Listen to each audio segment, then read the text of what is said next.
Market లో invest చేసి మీ డబ్బులు డబుల్ చేసుకోవాలనుకుంటున్నారా? సుందరరామిరెడ్డి గారి లైవ్ సెమినార్ కి అటెండ్ అవ్వండి.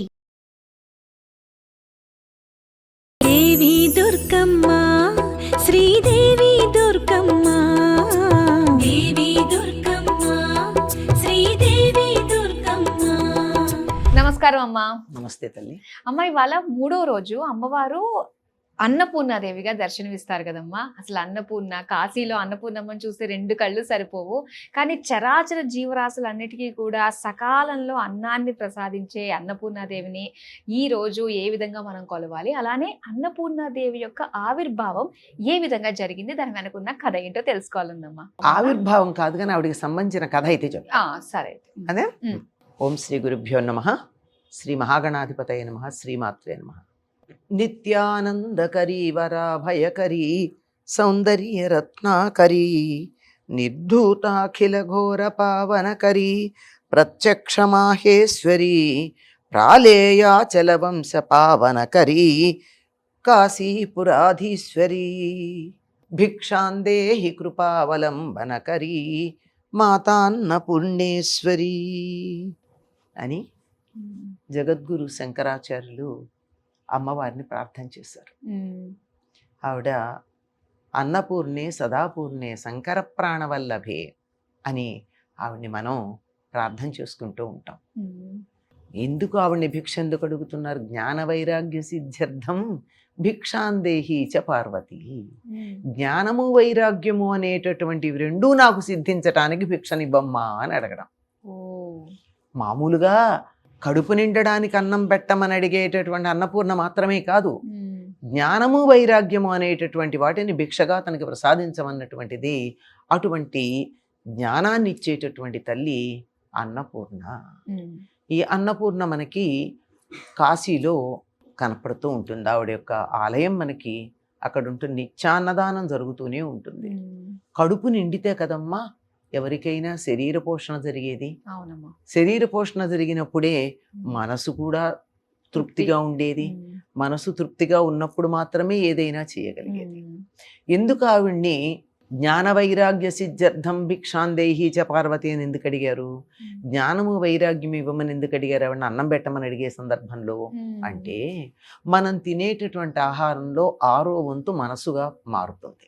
మనం ఎటువంటి ఆహారం తీసుకుంటామో దానికి సంబంధించినటువంటి ఆలోచనలు వస్తాయి, అటువంటి స్వభావం వస్తుంది. అమ్మా నీ చేత్తో మాకు అన్నం గనక పెట్టినట్టయితే మాకు జ్ఞానం వచ్చి తద్వారా వైరాగ్యం వస్తుంది, అందుకని మాకు నీ చేతి భిక్ష కావాలి అని అమ్మవారిని ప్రార్థించటం మనకు కనపడుతూ ఉంటుంది.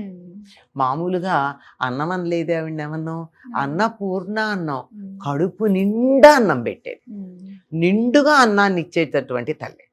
ఎంత నిండుగా అంటే శరీరంలో ఉండే అన్ని కోశాలు నిండేటట్టుగా అన్నం ఇచ్చేటటువంటి తల్లి, అన్ని కోశాలకి పరితృప్తి కలిగించేటటువంటి తల్లి. ఈ తల్లికి సంబంధించినటువంటిది కాశీ అన్నపూర్ణకి సంబంధించి మీరు కథ ఒకటి అడిగారు కదా, ఒక చిన్న కథ ఉంటుంది కాశీలో. ఒకసారి వ్యాసుడు అక్కడే ఉండేవాడు ఎప్పుడూను. ఒకసారి వ్యాసుడిని పరీక్షిద్దామని చెప్పి 7 రోజుల పాటు అన్నం దొరకకుండా చేశారు. కాశీలో ప్రతిరోజు అన్నపూర్ణాదేవి మధ్యాహ్న సమయంలో కుతపకాలం అనే పదం వాడతారు. అంటే సూర్యుడు సరిగ్గా నడినెత్తికి వచ్చేటటువంటి సమయంలో బంగారు పాత్రతో అన్నం వడ్డించడానికి సిద్ధంగా ఉంటుంది చెలికత్తెలందరూ తన చుట్టుపక్కల ఉండేటట్టుగా. అంచేత కాశీలో ఎప్పుడూ ఎవరు అన్నము అని అడగరు, అడగాల్సిన అవసరం లేకుండా అన్నం పెడుతూ ఉంటుంది. మధ్యాహ్నం అయ్యేటప్పటికీ అన్నం అసలు వితరణ జరుగుతూనే ఉంది. ఈ రోజు కూడా అలాగే జరుగుతూ ఉంది. గమ్మత్తుగా అన్నం అంటే తినే ఆహారం అని మనకు అర్థం, ఏది తింటామో అది అన్నం. కానీ మనకి దక్షిణాత్యులకి అర్థం ఏమిటి? అన్నం అంటే వరి అన్నమే. ఇదే అన్నం మీకు కాశీలో కనపడుతుంది. మిగిలిన ఉత్తర దేశాల్లో ఎక్కడా మీకు వరి అన్నం కనపడదు, బియ్యంతో వండిన అన్నం కదా.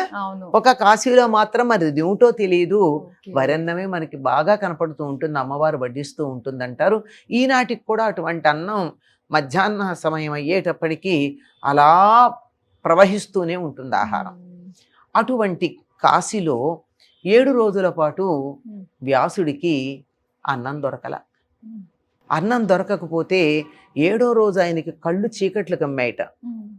చక్షులు రెండును చిమ్మ చీకుటలుగాన్ భిక్షాపాత్రం హట్టంబునైన వైచినన్ అన్నాడు.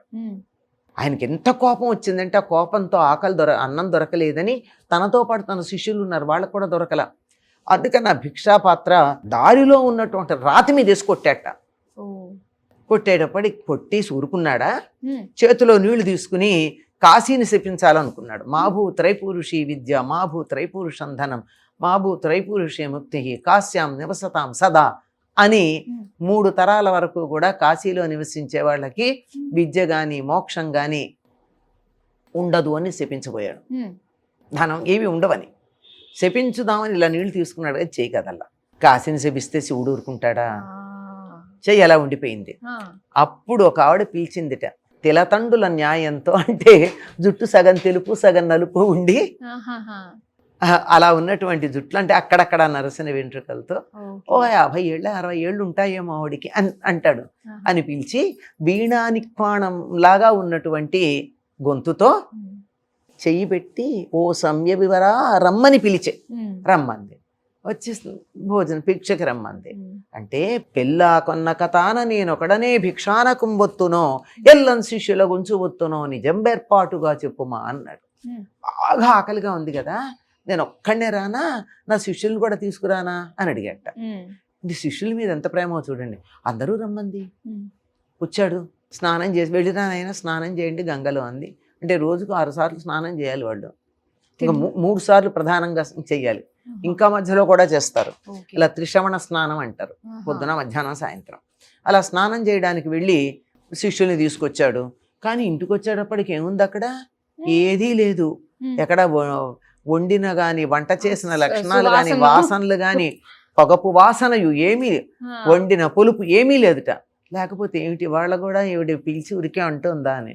ఈ లోపల ఆవిడ చెలికత్తలు వచ్చారు, చక్కని ఆకులు పెట్టేశారు అనమాట. మొగి విరిసి కరుకు కూడక పగులక వెడలుపు నిడుపు గల లేజుగురు అరటాకులు పెట్టిరి దిగదిగిన దేవి యాజ్ఞ దివ్య పురంధ్రులు పెట్టేశారట. మంచి లేత అరిటాకులు వెడల్పుగా ఉన్నాయి, పగల్లేదు ముదురు కాదు, చాలా చక్కగా ఉన్నాయి. పెట్టి ఉపాసన పట్టండి అన్నట్ట.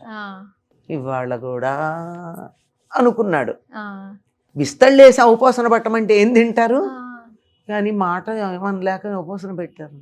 పట్టేటప్పటికీ ఉపాసన పెట్టేటప్పటికీ మొత్తం విస్తళ్ళల్లో ఎవరెవరికి మనసులో ఏం తినాలనుంటే ఆ పదార్థాలన్నీ వచ్చాయి. ద్రాక్షాపానక ఖండ శర్కర్లతో రంభా ఫల శ్రేణితో గోక్షీరంబులతోడన క్షయ్యంబగు కలమాహారంబు. అటువంటి ఆహారం కుక్షులు నిండగా కడుపులు నిండేటట్టుగా తిన్నారట వాళ్ళు. అన్నీ తిన్నాక చేతులు కడుక్కొని భుక్యాసం తీర్చుకుంటూ ఉంటే అప్పుడు వచ్చి శివుడును అన్నపూర్ణాదేవి కాశీ శాలాక్షి ఇద్దరు వచ్చి అప్పుడు పెట్టాల్సినవి. 7 రోజులు అన్నమునకు అడ్డమైన అంత మాత్రలో ఏడుచుచున్న వాడవు మునీశ్వరా, 7 రోజులు అన్నం లేకపోతే ఏడుస్తావా? అట్లా నువ్వేమి సన్యాసివిరా అని చెప్పి నువ్వు కాశీని తిట్టడానికి పూనుకున్నావు గనక నువ్వు కాశీలో ఉండద్దు, వెళ్ళిపోమని చెప్తాడు. అందుకని వ్యాసుడు అక్కడి నుంచి వ్యాసకాశి అని అవతలు ఉంటుంది మనకి, అక్కడికి వెళ్ళిపోవడానికి కలిగిన కారణం ఇది. ఆ విధంగా అన్నన్న నింద్యాత్, అన్నాన్ని నిందించకూడదు. అన్నం దొరక్కపోతే ఎవరిని ఏమీ అనకూడదు. అన్నం అదే వస్తుంది. ఆయురన్నం ప్రయచ్చతి అని, మనకు ఆయుర్దాయం ఉంటే అన్నం దానంతర వస్తుంది. భూమి మీద నూకలు ఉన్నాయి అంటారు, అంతే కదా, అది వచ్చేస్తుంది. కనుక ఇది మనకి అన్నపూర్ణకు సంబంధించినటువంటి ఒక అద్భుతమైనటువంటి ఇతివృత్తం అమ్మ, కాశీకి సంబంధించింది. బాగుంటుంది. అటువంటి అన్నపూర్ణాదేవి భౌతికమైనటువంటి శరీరం నిలబడ్డానికి కావలసిన పోషణ చేయడంతో పాటు జ్ఞానము వైరాగ్యము కూడా ఇవ్వగలిగినటువంటి మానసిక శక్తిని కూడా ఇస్తుంది. ఆ తల్లిని వాళ్ళ మనం తప్పనిసరిగా ప్రార్థన చేసుకుందాం. తప్పకుండా అమ్మ, చాలా మంచి విషయాలు మాకు తెలియజేసినందుకు ధన్యవాదాలు.